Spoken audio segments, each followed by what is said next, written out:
बहुत बहुत नमस्कार आप सभी का। आपके साथ मैं ऋतिका पांडे। हमारा स्पेशल बुलेटिन देख रहे हैं। हमारा उत्तराखंड JR खबरों की शुरुआत हरिद्वार जिला अधिकारी के निर्देशों के बाद आज नगर निगम और व्यापार मंडल ने मिलकर भगत सिंह चौक में क्षेत्र में बड़ा अतिक्रमण हटाओ और सफाई अभियान चलाया है। लंबे समय से इस क्षेत्र में अवैध कब्जों और गंदगी की शिकायतें मिल रही थी। बता दें आपको, जिससे व्यापारियों और आम जनता को भारी परेशानी का सामना करना पड़ रहा था। अभियान के दौरान नगर निगम की टीम ने सड़कों और फुटपाथों पे किए गए अवैध अतिक्रमण को हटाया है। वहीं नगर निगम के MNA ऋषभ उनियाल ने बताया है कि कुंभ के बाद कई स्थानों पर अवैध कब्जे बढ़ गए थे, जिन्हें चरणबद्ध तरीके से हटाया जा रहा है। विशेष रूप से भगत सिंह चौक के पार्किंग में किए गए अवैध कब्जों पर सख्त कार्रवाई की गई है ताकि यातायात सुचारू हो सके। व्यापार मंडल के अध्यक्ष अरुण कुमार दिव्यारी ने भी इस मुहिम का समर्थन किया है और शहर को स्वच्छ और व्यवस्थित रखने के लिए व्यापारियों का प्रशासन ने चेतावनी भी दी है कि भविष्य में दोबारा अतिक्रमण करने वालों पर जुर्माना लगाया जाएगा। हरिद्वार से तनवीर अली की स्पेशल रिपोर्ट। आज ये जिलाधिकारी महोदय के निर्देशों क्रम में आज हमने नगर निगम के साथ और व्यापार मंडल भगत सिंह चौक के साथ एक अभियान चलाया है। भगत सिंह चौक से लेकर 2 घंटे तक इसमें हमने साफ सफाई अभियान किया चलाया है। अवैध कब्जा है जो भी है उसमें नगर निगम समय समय पर अभियान चलाते रहते हैं और उन्हें हटाते रहते हैं। भगत सिंह चौक पर भी एक पार्किंग बनी हुई है, उसको लेकर क्या देंगे? वहाँ भी एक कब्जा हुआ है। भगत सिंह पार्किंग को लेकर उसको हटाने की कार्रवाई चल रही है। स्वच्छता अभियान चल रहा है जिलाधिकारी के निर्देशन में। उस संदर्भ हम लोगों ने चलाया, साफ विभाग साफ भी आगे उस संदर्भ में। आज जबकि जिलाधिकारी महोदय को आना था, किसी कारण वो नहीं आ पाए, तो उन्होंने MNA साहब को भिजवाया। और एक हरिद्वार का नंबर किस तरीके से? हमारा उद्देश्य भी है और हम करेंगे भी ऐसा। हम यहाँ से हटवाएंगे सब कूड़ा भी, ये भी हटवाना चाह रहे, साहब से अनुरोध कर रहा है स्थानांतरित कर दिया जाए, क्योंकि पर्यटन स्थल है, यात्री भी आता है बाहर से।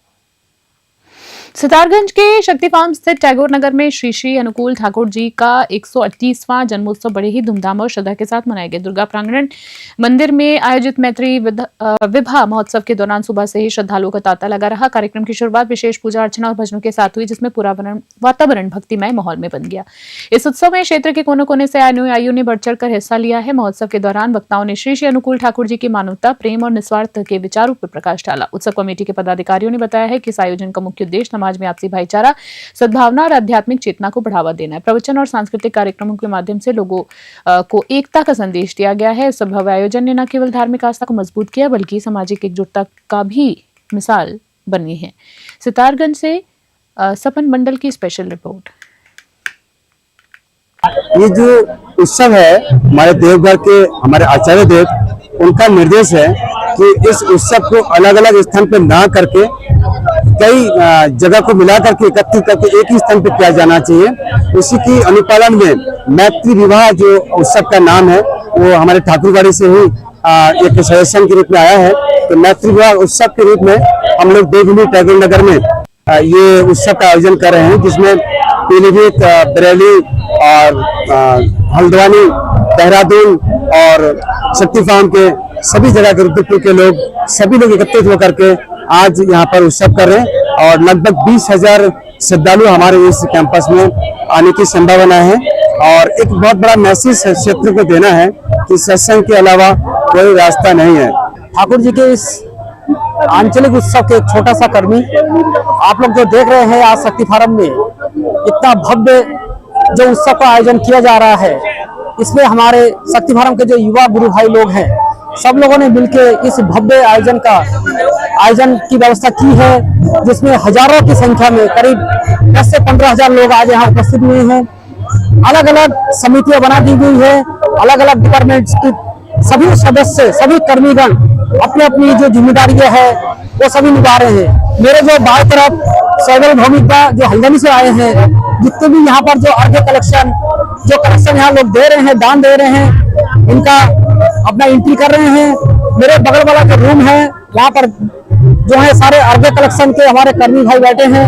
बाई तरफ जो हमारे मुख्य अतिथि और जो ऋत्विक लोग हैं, उनकी व्यवस्था की गई है। और मेरे जो बगल में आप देख रहे हैं श्री बंकेश दा, जो आप ये जो भव्य मंदिर की व्यवस्था देख रहे हैं, थर्माकोल से इतनी बढ़िया सुंदर एक मंदिर की स्थापना की गई। और खबरों की बात करें अगली तो रुद्रपुर के किच्छा रोड स्थित चंद्रदेव मंदिर पर भू माफियाओं द्वारा कब्जे के प्रयास को लेकर स्थानीय विधायक शिव अरोड़ा ने बेहद कड़ा रुख अख्तियार किया है। भुर्जी समाज की आस्था के केंद्र इस मंदिर में विवाद के बाद विधायक खुद मौके पर पहुंचे, जिसके बाद पुलिस ने हस्तक्षेप कर वहां की यथा स्थिति बहाल कराई है। विधायक की मौजूदगी में मंदिर में दोबारा पूजा अर्चना शुरू कराई गई है।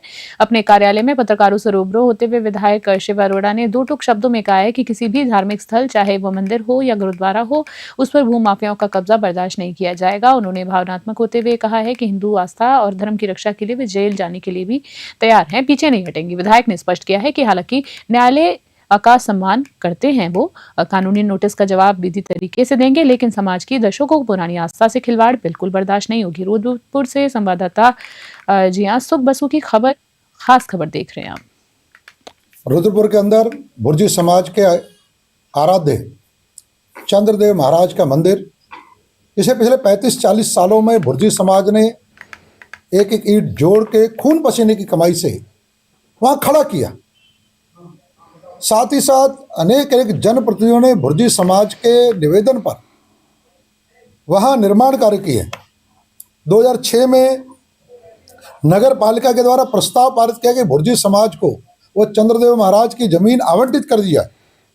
2011 में जिलाधिकारी को भुर्जी समाज ने पत्र दिया कि वह जमीन शासन समय आवंटित कराई जाए, जिस मंदिर में लगातार वो पूजा कार्य करते और निर्माण कार्य। ऐसे आस्था के केंद्र पर जिस प्रकार से भूमाफियाओं के द्वारा कब्जा करने की कोशिश की गई, मैं आपके माध्यम से बिल्कुल चुनौती देता हूं और चेतावनी देता हूं कि अगर किसी भी प्रकार के भूमाफिया ने किसी भी मंदिर, गुरुद्वारे या आस्था के केंद्र पर कब्जा करने की कोशिश की तो ये विधायक उसे होने नहीं देगा। नए साल के जश्न को देखते हुए तीर्थ नगरी हरिद्वार पे पुलिस प्रशासन पूरी तरीके से अलर्ट मोड पर है। एसएसपी प्रमेद सिंह डोभाल ने सुरक्षा व्यवस्थाओं का खाका खींचते हुए बताया कि शहर के चप्पे चप्पे पर भारी पुलिस बल तैनात किया जाएगा। पर्यटकों की भारी आमद को देखते हुए ट्रैफिक प्लान में भी बदलाव किए गए हैं और कई रूट डाइवर्ट भी किए गए हैं ताकि जाम की स्थिति पैदा ना हो। एसएसपी ने साफ किया है कि जश्न के नाम पर कानून हाथ में लेने वालों के खिलाफ सख्त कार्रवाई की जाएगी। उन्होंने जनता से अपील की है कि वे नए साल का स्वागत शांतिपूर्ण तरीके से करें। विशेष रूप से तेज आवाज में डीजे बजाने पर पाबंदी रहेगी ताकि अन्य लोगों को असुविधा ना हो। पुलिस सोशल मीडिया और अन्य माध्यमों से लगातार लोगों को नियमों का पालन करने के लिए जागरूक कर रही है। एसएसपी ने जोर देकर कहा है कि आनंद लें, लेकिन दूसरों की सुविधा और सुरक्षा का ध्यान भी रखें। हरिद्वार से तनवीर अली की स्पेशल रिपोर्ट। आगामी नव वर्ष की जो तैयारियों के सिलसिले में पुलिस लगातार हमारी चौकस रहेगी और प्रत्येक हमारे सभी पॉइंट्स पर पुलिस बल को लगाया जाएगा जो हमारे ट्रैफिक के लिहाज से महत्वपूर्ण है और जो हमारे क्राउड कंट्रोल के लिहाज से भी बहुत महत्वपूर्ण रहेंगे। इसमें हमारा जो ट्रैफिक प्लान है वो ऑलरेडी जारी किया जाएगा, जो हम सोशल मीडिया के माध्यम से या आप लोगों के माध्यम से उसको जारी करेंगे। और इसमें कोई भी पर्यटक जो हरिद्वार में आता है या यहाँ से आगे जाएगा उसको किसी प्रकार की कोई दिक्कत ना हो, कोई परेशानी ना हो, उसको हम लोग विशेष तौर पर उसका ध्यान रखेंगे। कोई भी जाम की समस्या से निपटने के लिए अतिरिक्त पुलिस बल हम लोगों के द्वारा ट्रैफिक पुलिस को दिया जाएगा और जो भी इस हर्षोल्लास में जो भी सम्मिलित होना चाहता है उसको पूरी तरीके से किया सर 31 पर लगातार हम देखते हैं कि डीजे वाले हुदम नशा करते हैं, उसके लिए क्या अपील है? देखिए 31 हर्षोल्लास का दिन तो रहता है उसमें, लेकिन कोई अतिरिक्त जो ध्वनि ना कोई इसको कर पाए या अतिरिक्त ध्वनि विस्तारक यंत्रों का उपयोग ना करे। सरोवर नगरी नैनीताल के प्रवास के दौरान मुख्यमंत्री पुष्कर सिंह धामी ने गुरुद्वारे पहुंचकर मत्था टेका है और प्रदेश की सुख समृद्धि की कामना की है। वीरबाल दिवस के अवसर पर मुख्यमंत्री ने दशमेश पिता गुरुदेव गोविंद सिंह जी और उनके चारों साहिबजादों बाबा अजीत सिंह, बाबा जुझार सिंह, बाबा जोरावर सिंह और बाबा फतेह सिंह के सर्वोच्च बलिदान को याद कर उन्हें भावपूर्ण श्रद्धांजलि नमन किया। मुख्यमंत्री ने कहा है कि साहिबजादों का बलिदान विश्व इतिहास में साहस और धर्मनिष्ठा का बेजोड़ उदाहरण है। उन्होंने प्रधानमंत्री नरेंद्र मोदी द्वारा इस दिन को वीर बाल दिवस के रूप में मनाने की घोषणा की सराहना की और कहा है कि यह निर्णय नई पीढ़ी में राष्ट्रभक्ति और शौर्य की प्रेरणा देता रहेगा। अल्पायु में धर्म और न्याय की रक्षा के लिए दिया गया उनका बलिदान हमें अपने कर्तव्यों के प्रति समर्पित रहने की शक्ति देता है। इस अवसर पर विधायक सरिता आर्या, गुरु सिंह सभा के पदाधिकारी और जिले के आला अधिकारी मौजूद थे। नैनीताल से ललित जोशी की रिपोर्ट। श्री गुरु तेग बहादुर साहिब जी की 350वीं शहादत वर्ष को समर्पित ऐतिहासिक लाइट एंड साउंड शो नाटक धर्म की चादर का आयोजन आगामी 28 दिसंबर 2025 को Jaycees public school Ganga road के ऑडिटोरियम में किया जाएगा। ये कार्यक्रम जो है गुरुद्वारा श्री गुरु सिंह सभा और स्थानीय सिख युवाओं के सहयोग से आयोजित हो रहा है। नाटक में गुरु तेग बहादुर जी के जीवन दर्शन अद्वितीय शहादत को प्रस्तुत किया जाएगा। ये नाटक तालगुरु प्रोडक्शन चंडीगढ़ द्वारा निर्देशित है और पहले देश के कई प्रांतों सहित दिल्ली के लाल किले पर भी मंचित हो चुका है। चंडीगढ़ से लगभग 20 कलाकार रुद्रपुर आएंगे। कार्यक्रम दोपहर 1:30 बजे शुरू होगा, जिसमें उत्तराखंड के मुख्यमंत्री पुष्कर सिंह धामी मुख्य अतिथि होंगे। उत्तर प्रदेश के मंत्री सरदार बलदेव सिंह औलख और मेयर विकास शर्मा विशिष्ट अतिथि रहेंगे। आयोजकों ने नागरिकों को समय पर पहुंचकर ऐतिहासिक कार्यक्रम में सहभागिता करने की अपील की। रुद्रपुर से सुख बसु की खास रिपोर्ट। खास बुलेटिन में इतना ही। बने रहे न्यूज़ 21। नमस्कार।